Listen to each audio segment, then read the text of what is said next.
को लेना, क्योंकि इस टेस्ट के अंदर नेगेटिव मार्किंग इन्वॉल्व होती है। ये बड़ा खतरनाक चीज़ है इस टेस्ट की कि इसमें नेगेटिव मार्किंग इन्वॉल्व है। और इस टेस्ट के अंदर नेगेटिव मार्किंग जो है उसकी वजह से आपको बड़े केयरफुली इस टेस्ट को करना पड़ता है। आपके ऊपर एक तरह से प्रेशर डाल दिया गया कि नेगेटिव मार्किंग है। आप हो सकता है आपने 10 रिस्पॉन्सेज ठीक दे दिए हैं, अगला रिस्पॉन्स गलत कर दें आप, तो बचना पड़ता है इसमें। और फिर ये सबसे पहले आपको मैं दिखाऊं कि हमारे पास वहाँ पे क्या क्या जो है वो चीज़ें होती हैं जो कि हमारे कंप्यूटर से कनेक्टेड होती हैं। एक आपको रडर दिया। Assalamu alaikum, dear ladies and gentlemen. I hope everybody is doing great. This is Shiraz Ahmad Awan, 2 times ISSP recommended. Dear ladies and gentlemen, I have received a few comments on the last video regarding final stage of the selection process of a GD pilot, which is flying aptitude test, जिसको FAT FAT कहा जाता है। और मैंने ये सोचा क्यों ना इसके ऊपर एक वीडियो ज़रूर बनाया जाए, बिकॉज आई कैन रिमेंबर कि जब मैं फ्लाइंग एप्टीट्यूड टेस्ट के लिए जा रहा था तो I have search lot on internet, और मुझे कहीं से भी कोई एक लाइन ऐसी नहीं मिली कि जिससे मुझे पता लग जाए, एक वीडियो ऐसा नहीं मिला जिससे मुझे पता लग जाए कि फ्लाइंग एप्टीट्यूड टेस्ट होता क्या है। इसके अलावा जिन लोगों से मैंने, क्योंकि आईएसएसबी सिलेक्टर्स को नहीं पता होता फ्लाइंग एप्टीट्यूड टेस्ट क्या होता है, तो मेरे राब्ते में भी जितने लोग थे उन्होंने भी मुझे जितना बताया वैसा फ्लाइंग एप्टीट्यूड टेस्ट में कुछ आया नहीं। तो जो चीज़ें आई वो कुछ डिफरेंट थी। और तब से लेके अब तक अल्हम्दुलिल्लाह मैनी पीपल जो कि जिन्होंने रिकमेंड हुए पाकिस्तान एयरफोर्स के लिए हमारे कैंडिडेट्स, तो उनको फ्लाइंग एप्टीट्यूड टेस्ट की तैयारी करवाई गई एंड अल्हम्दुलिल्लाह everybody got good marks in flying aptitude test and they are under training nowadays. So what we are going to do today, we are going to discuss that flying aptitude test basically होता क्या है, इसमें कौन कौन से test करवाए जाते हैं और ये क्यों इतना ज़्यादा अहमियत का हामिल है। हम ये तमाम चीज़ें आज डिस्कस करने वाले हैं। तो वीडियो को लास्ट तक ज़रूर देखिएगा। लास्ट के ऊपर एक बड़ी स्पेशल अनाउंसमेंट है जो कि तमाम जो आईएसएसपी कैंडिडेट्स हैं उनके लिए सबसे ज़्यादा लाजमी है, जो जा रहे हैं या जो पाकिस्तान एयरफोर्स को ज्वाइन करना चाहते हैं। स्टार्ट करते हैं वीडियो को। तो बेसिकली फ्लाइंग एप्टीट्यूड टेस्ट की कॉल आपको आपके फाइनल मेडिकल के बाद आती है, और फाइनल मेडिकल के बाद जो है आपको बुलाया जाता है, आपको कॉल की जाती है सिंपली, और आपको कहा जाता है कि इस डेट को आपका फ्लाइंग एप्टीट्यूड टेस्ट है, आपको पहुंचना है। तो आपने वहां पे पहुंचना होता है। मोस्ट ऑफ द टाइम्स जो पंजाब वाले हैं वो रावलपिंडी सेंटर, जो कि पाकिस्तान एयरफोर्स का सिलेक्शन सेंटर है, रावलपिंडी, आपने वहां पे जाना होता है। मुझे याद है कि मुझे उस सेंटर के अंदर बुलाया गया था और तकरीबन सुबह 7 साढ़े 7 का टाइम दिया गया था सर्दियों के अंदर। That was 3rd of February। Date मुझे इस वजह से याद है क्योंकि उसी दिन ही जो है मेरे फाइनल्स चल रहे थे और मेरा आखिरी पेपर था जो मैं छोड़ के गया था वहाँ पे। और उसकी वजह से मुझे अगले जो सेमेस्टर है उसके अंदर वो सब्जेक्ट दोबारा रिपीट करना पड़ा था, इतना बड़ा मैंने रिस्क लिया था। एंड अपार्ट फ्रॉम दैट उस दिन जो है मेरी बर्थडे भी होती थी, तो इस वजह से भी मुझे याद है।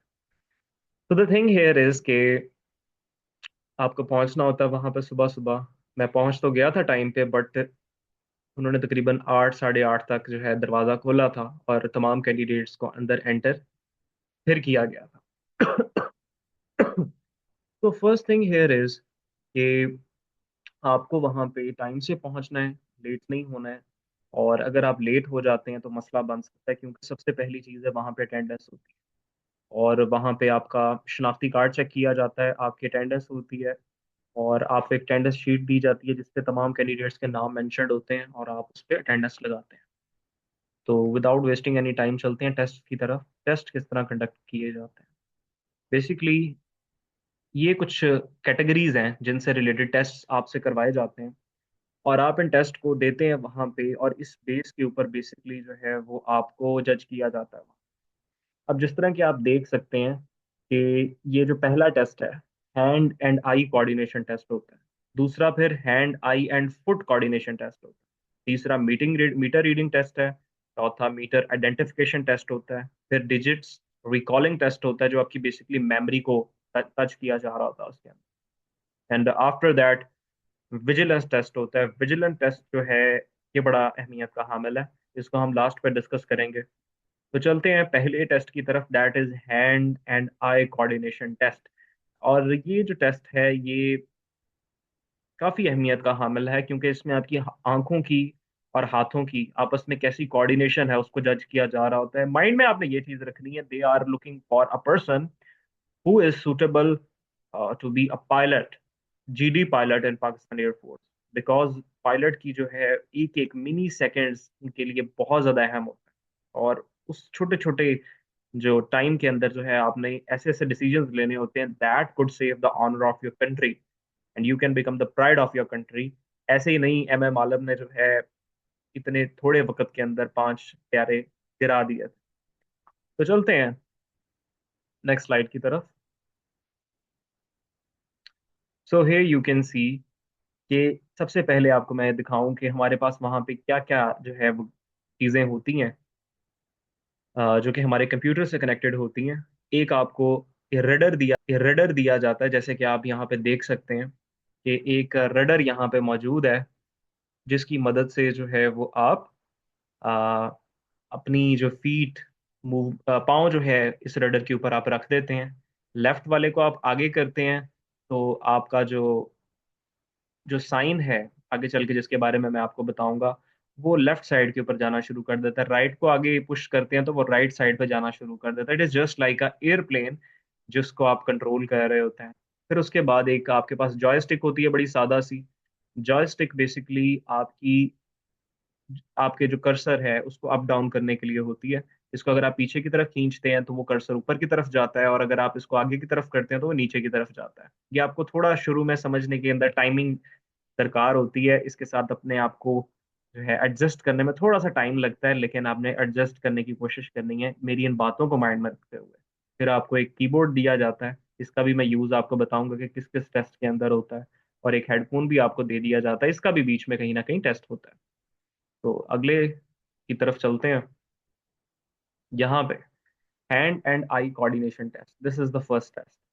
और ये टेस्ट जो है आपकी आंखों की और हाथों की कैसी कोऑर्डिनेशन है उसको देखने के लिए करवाया जाता है। इन टेस्ट की जो पिक्चर्स वगैरह हैं, तमाम चीज़ें हैं, वो मुझे शेयर करने का यहाँ पे टाइम नहीं मिलेगा आपसे, क्योंकि बड़ा शॉर्ट टाइम होता है हमारे पास यूट्यूब के ऊपर। तो आप समझने की कोशिश कीजिएगा जो चीज़ें मैं आपको बता रहा हूँ।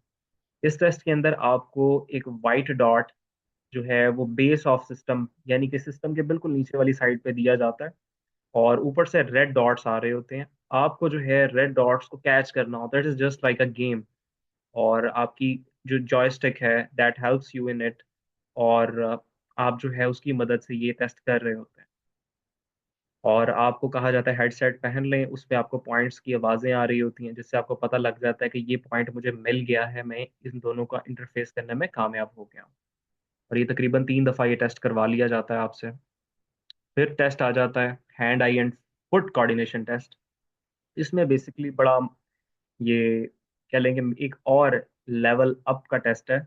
इसमें एक प्लस का साइन आपको स्क्रीन के सेंटर में दिया जाता है, और स्क्रीन के सेंटर में ये प्लस का जो साइन है, ये आपने एक रेड बॉल मूव कर रही होती है पूरी स्क्रीन के ऊपर, हेयर एंड देयर, कभी वो लेफ्ट पे जा रही है कभी राइट पे जा रही है। आपने क्या करना होता है, आपने रडर्स की मदद से, जॉयस्टिक की मदद से कोऑर्डिनेशन बना के रखनी है कि वो जो प्लस का साइन है वो उस बॉल के ऊपर है। बॉल लेफ्ट पे जा रही है, राइट पे जा रही है, ऊपर जा रही है, नीचे जा रही है, आपने वो अपने प्लस के साइन को उसके ऊपर रखना होता है। जहां पे वो मूव करे you have to move your plus sign with the help of your joystick and your rudders. Apart from that, फिर आपने क्या करना होता है कि आपके पास ओके, इन दिस वे आप जो है वो ये टेस्ट को मुकम्मल कर लेते हैं। अब अगले टेस्ट की तरफ चलते हैं। मीटर रीडिंग टेस्ट इसे कहा जाता है। यहाँ पे आपको 6 डिफरेंट मीटर्स पहले शो करवाए जाते हैं, उनके फंक्शंस बताए जाते हैं, कैसे उनको रीड करना है, आप वो चीज़ रीड आउट करते हैं। आपके सामने अल्टीमीटर है, आपके सामने स्पीडोमीटर है, आपके सामने डिफरेंट जो मीटर्स हैं वो प्रेजेंट किए गए होते हैं वहाँ पे। अल्टीमीटर जो है आर्टिफिशियल होराइजन, आपका जो क्या कहते हैं कि अल्टीमीटर की कितनी हाइट के ऊपर आपका जहाज है, इन चीज़ों के बारे में बता रहा होता है। You can search it on Google. अभी मेरे पास यहाँ पे वो पिक्चर शो करने का टाइम नहीं होगा आपसे, तो you can watch it on Google और you can contact my manager. तो आप मुझसे भी आके ये चीज़ें सीख सकते हैं। इसके अलावा अ, आपके पास अल्टीमीटर है, आर्टिफिशियल हराइजन को देख रहा है, स्पीडोमीटर है। फिर उसके बाद आपके पास इसी तरह कर करके 6 मीटर होंगे डिफरेंट, जो जहाज के अंदर नस्ब होते हैं। बड़े आसान से होंगे। एक बता रहा होगा कि आप कितनी हाइट के ऊपर हैं, एक बता रहा होगा कि आप लेफ्ट बैंक कर रहे हैं, राइट बैंक कर रहे हैं, एक बता रहा होगा कि आपका जहाज नीचे जा रहा है, ऊपर जा रहा है। कंपास लगा होगा, आपका जहाज वेस्ट में जा रहा है, साउथ में जा रहा है, ईस्ट में जा रहा है। You have to tell that all things. तो आपकी कंप्रीहेंशन बड़ी अच्छी होनी चाहिए। बड़ा लिमिटेड सा टाइम होता है आपके पास कि आप अपने लिमिटेड टाइम के अंदर जो है वो जहाज की मूवमेंट और जहाज के जो मीटर्स हैं उनको समझ सकें, क्योंकि पढ़ पढ़ के समझना होता है वहां पे। वो आपको इंस्ट्रक्टर नहीं समझाएगा वहां पे। बहुत कम दफा ऐसा देखा गया कि इंस्ट्रक्टर ने खुद समझाया हो कि अ, इस मीटर का ये मतलब होता है। ठीक है, आप हेल्प ले भी सकते हैं, दे विल हेल्प यू। लेकिन मोस्ट ऑफ द टाइम्स आपकी खुद की रीडिंग इतनी अच्छी होनी चाहिए, क्योंकि उनके पास वहाँ पे बड़े लिमिटेड से कंप्यूटर्स होते हैं। सम ऑफ द टाइम्स कुछ कैंडिडेट्स को वेट करना पड़ता है, कुछ कैंडिडेट्स टेस्ट दे रहे होते हैं। तो उनकी यही कोशिश होती है कि जल्द से जल्द आपको फ्री कर दिया जाए। उसके बाद इसमें भी तकरीबन 15 आपको एमसीक्यू बेस्ड क्वेश्चंस आते हैं फिर, और आपने वो 10 मिनट के अंदर मुकम्मल करने होते हैं। उसमें डिफरेंट ऊपर मीटर्स बनाए गए होंगे और नीचे उसके ऑप्शंस दिए गए होंगे। यू हैव टू टेल कि क्या चीज़ हो रही है यहाँ। फिर उसके बाद जो इसका पार्ट 2 है, उसके अंदर ये तो पार्ट 1 की बात है ना कि एमसीक्यूज आ गए आपको, आप लिख देते हैं। पार्ट 2 के अंदर क्या करते हैं एमसीक्यूज के अंदर? एमसीक्यूज के बगैर होता है पार्ट 1, जिसमें सिर्फ एमसीक्यूज आ जाते हैं।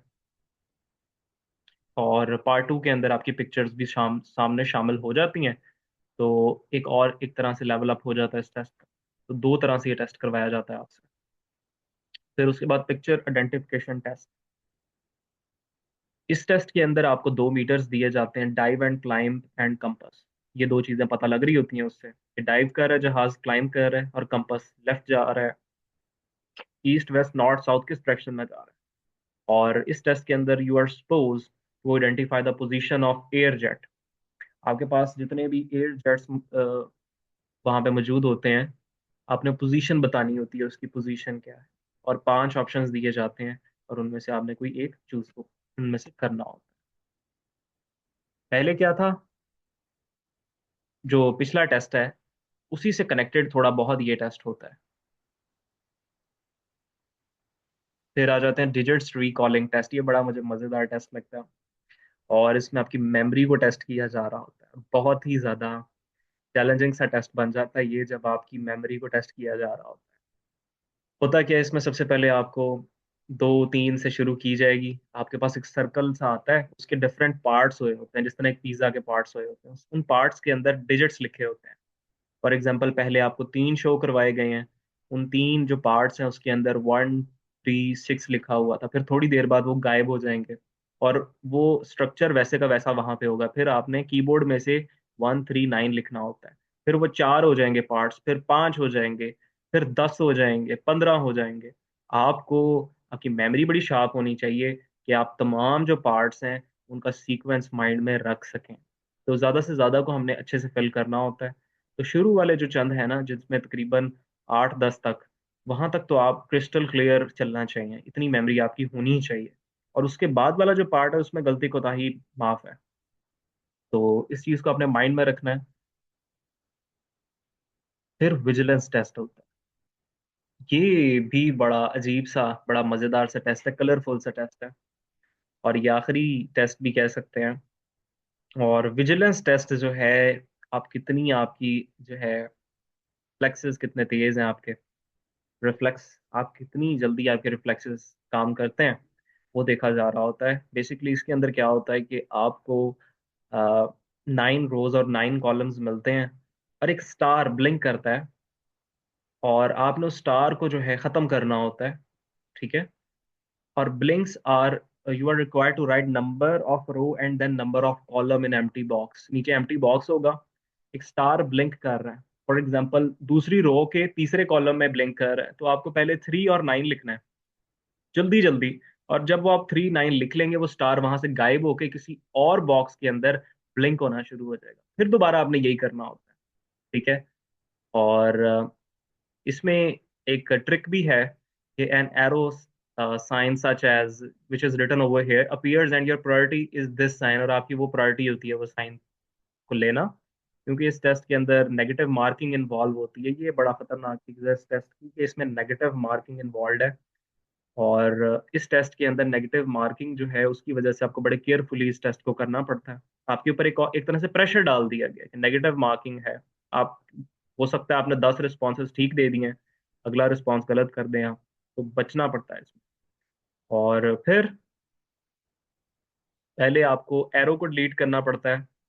ठीक है। और फिर जो है जितनी देर तक वो एरो वहां पे रहेगा तब तक जो है आपको प्रॉब्लम होती है, एंड आपके मार्क्स कट सकते हैं। और apart from that, to delete an arrow you have immediately, मेरे पीछे आप देख सकते हैं, press the yellow button first. आपके जो कीबोर्ड है उस पर एक येलो बटन बना होगा, पहले आप येलो बटन को दबाएंगे। ठीक है। फिर उसके बाद आप नंबर और रो को एंटर करेंगे, और फिर जो है तब आपकी इस बात को माना जाएगा कि आपने रिस्पॉन्स प्रॉपरली फिल किया, तब वो डिलीट हो जाएगा। और जितने स्टार्स डिलीट करेंगे आपका जो है उतना ज़्यादा ये बेहतर होता जाएगा। एक और चीज़ बताता चलूँ, हर टेस्ट से पहले एक प्रैक्टिस सेशन ज़रूर होता है, यानी कि आपको कुछ रिस्पॉन्सेज एज अ प्रैक्टिस दिए जाते हैं, जैसे कि आपके इनिशियल टेस्ट के अंदर था। तो डोंट वरी अबाउट इट, आपको हर चीज़ के बारे में गाइड किया जाएगा। And the last thing here is, जो मैं आपसे शेयर करना चाहूँगा वो ये है कि वो कैंडिडेट्स, अब क्योंकि अगर आप फ्लाइंग एप्टीट्यूड टेस्ट के लिए जा रहे हैं, आप जीडी पायलट के हैं, जीडी पायलट में लो मेरिट बड़ा बच्चा होता है और उनको पता नहीं लगता कि आगे करना क्या है। लो मेरिट जो बच्चा हो जाए, जो कैंडिडेट लो मेरिट हो जाए, सब लो मेरिट का कैसे पता चलता है जी, क्योंकि इसकी मेरिट लिस्ट तो कोई लगती नहीं है। आपको सिर्फ जिनको कॉल लेटर्स आ जाते हैं घर में, कॉल कर दी जाती है जिनको, वो सिलेक्ट होते हैं, जिनको नहीं आती वो सिलेक्ट नहीं होते हैं। तो व्हाट यू कैन डू, आप HRI नंबर जो पाकिस्तान एयरफोर्स के हेडक्वार्टर्स का है, आप उस पर कॉल करके पता भी कर सकते हैं कि सर मैं सिलेक्ट हुआ हूँ कि नहीं हूँ, मैं मेरिट लिस्ट में नाम आया कि नहीं आया। जब आपको पता लगने लग पड़े कि तमाम लोगों के कॉल्स आ रहे हैं, आपके पास कॉन्टैक्ट होने चाहिए, वहां पे जाके आप कॉन्टैक्ट्स भी ले सकते हैं एक दूसरे के, ताकि आप कॉन्टैक्ट में रहें हर बंदे से। आपको पता लग जाता है कि आनी शुरू हो गई हैं ज्वाइनिंग इंस्ट्रक्शंस। तो what you can do here कि आप HRI नंबर पे फौरन राब्ता करें, पता करें, जब आपको ऐसा पता लगे आ रहे हैं आप उनसे कंफर्म करें, then they will tell you कि आपका नाम है कि नहीं है। और उसके बाद अगर आपको पता लगे कि नाम नहीं है, घबराना नहीं है बिल्कुल भी। आपको कहा जाता है कि आपको नेक्स्ट कोर्स के लिए कंसिडर किया जाएगा, और नेक्स्ट कोर्स के लिए कंसिडर किया जाएगा इसका ये मतलब होता है कि हो भी सकता है कि आप नेक्स्ट कोर्स में भी ना सिलेक्ट हो सकता है सिलेक्ट हो जाए। अगर अगले नेक्स्ट कोर्स में अगर नहीं सिलेक्ट होते हैं तो आपको दोबारा ये टेस्ट सारे देने पड़ेंगे। 1 साल के लिए आपकी ISSB वैलिड होती है, और जो एयरफोर्स की GDP ब्रांच के लिए रिकमेंड हुआ हो, वो पाकिस्तान एयरफोर्स या पाकिस्तान नेवी में बड़े आसानी से सिलेक्ट हो सकता है। तो वो अपनी ISSB को ना कन्वर्ट करवा सकता है इन कोर्सेज के अंदर, अगर ये कोर्सेज चल रहे हैं साल के अंदर अंदर। इसका फायदा क्या होगा, आपको दोबारा ISSB देने के लिए नहीं जाना पड़ता, जस्ट आपको उनकी तरफ से रिकमेंडेशन ही आती है। और जो GDP के लिए रिकमेंड हुआ हो, बड़ा मुश्किल है कि उसको एयरफोर्स या नेवी जो है वो लो मेरिट करे, क्योंकि उनका मेरिट थोड़ा लो ही होता है। आई कैन रिमेम्बर जब मैं गया था अपना फ्लाइंग एप्टीट्यूड टेस्ट देने, तब तकरीबन पूरे पाकिस्तान से 52 GDPs जो है वो रिकमेंड हुए थे, और उनमें से भी आई थिंक उन्होंने 35 या 40 जो है उनको ज्वाइनिंग इंस्ट्रक्शन भेजी, नहीं बाकी लो मेरिट हो गए थे। तो हर साल ये देखने को आता है। मेरी कुछ फीमेल स्टूडेंट्स हैं जो कि रिकमेंड हुई, और उनमें से कुछ जो हैं वो नहीं जा सकी। तो यू हैव टू अंडरस्टैंड कि ये चीज़ इस तरह है, और आप इसको चेंज करवा सकते हैं। I can remember those candidates जिन्होंने अपने इस चीज़ को चेंज करवाया। Now someone, I can remember a person, अब वो इस टाइम जो है लेफ्टिनेंट है, ट्रेनिंग पूरी कर चुका है। तो he is having no regrets. अभी ये वक्ती तौर पे हमें लगता है कि नहीं, हमारा तो ख्वाब था, हमने जहाज उड़ाना है, लेकिन बाद में आप समझ जाते हैं कि नहीं, लाइफ इज समथिंग डिफरेंट, और ये लाइफ जो है हमसे कुछ डिफरेंट चाह रही है। कहते हैं pain is inevitable but suffering is optional. तो you have to make wise decisions. अपना बहुत सारा ख्याल रखिएगा। अगर अभी तक आपने हमारा चैनल सब्सक्राइब नहीं किया, then do subscribe it, and also share this with those people who wants to prepare themselves for ISSB अपना बहुत सारा ख्याल रखिएगा। अल्लाह ताला आपका हामी और नासिर हो। पाकिस्तान जिंदाबाद।